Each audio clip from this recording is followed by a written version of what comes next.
Then Jesus came with them to a place called Gethsemane and said to his disciples, "Sit here while I go there and pray." He took with him Peter and the two sons of Zebedee and began to be sorrowful and severely troubled.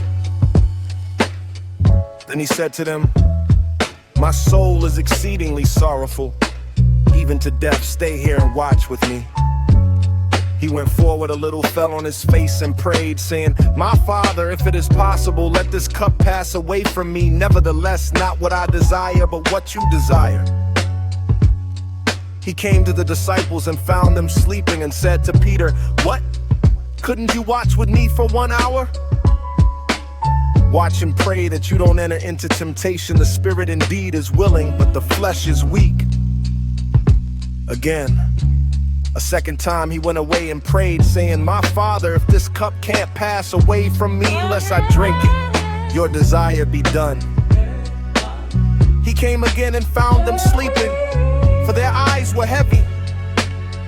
He left them again, went away and prayed a third time, saying the same words. Then he came to his disciples and said to them, "Sleep on now and take your rest. Behold, the hour is at hand, and the Son of Man is betrayed into the hands of sinners. Arise, let's be going. Behold, he who betrays me is at hand."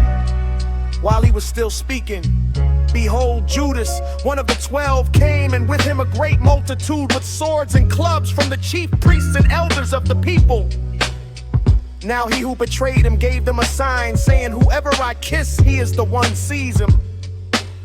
Immediately he came to Jesus and said, "Greetings, Rabbi," and kissed him. Jesus said to him, "Friend, why are you here?"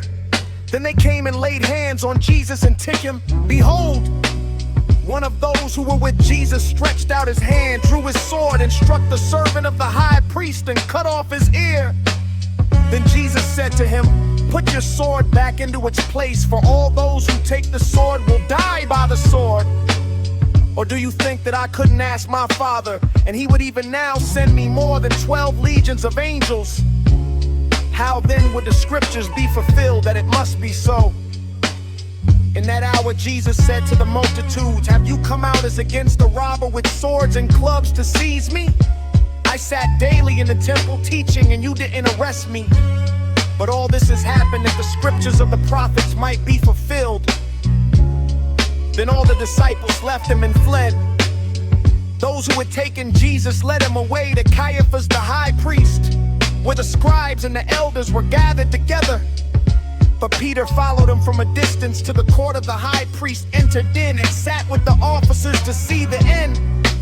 Now the chief priests, the whole council, sought false testimony against Jesus, that they might put him to death. And they found none, even though many false witnesses came forward. But at last 2 came forward and said, "This man said, I am able to destroy the temple of God and to build it in 3 days." The high priest stood up and said to him, "Have you no hand to? What is this that these testify against you?" But Jesus held his peace. The high priest answered him, "I adjure you by the living God that you tell us whether you are the Christ, the Son of God." Jesus said to him, "You have said it. Nevertheless, I tell you, from now on you will see the Son of Man sitting at the right hand of power and coming on the clouds of the sky." Then the high priest tore his clothing, saying, "He has spoken blasphemy. Why do we need any more witnesses?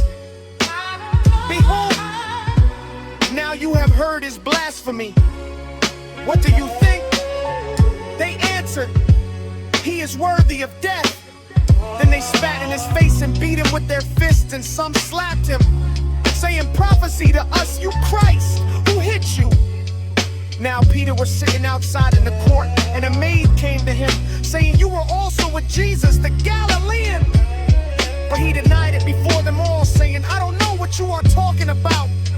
When he had gone out onto the porch, someone else saw him and said to those who were there, "This man also was with Jesus of Nazareth." Again he denied it with an oath, "I don't know the man." After a little while, those who who stood by came and said to Peter, "Surely you are also one of them, for your speech makes you known." Then he began to curse and to swear, "I don't know the man." Immediately the rooster crowed. Peter remembered the word which Jesus had said to him,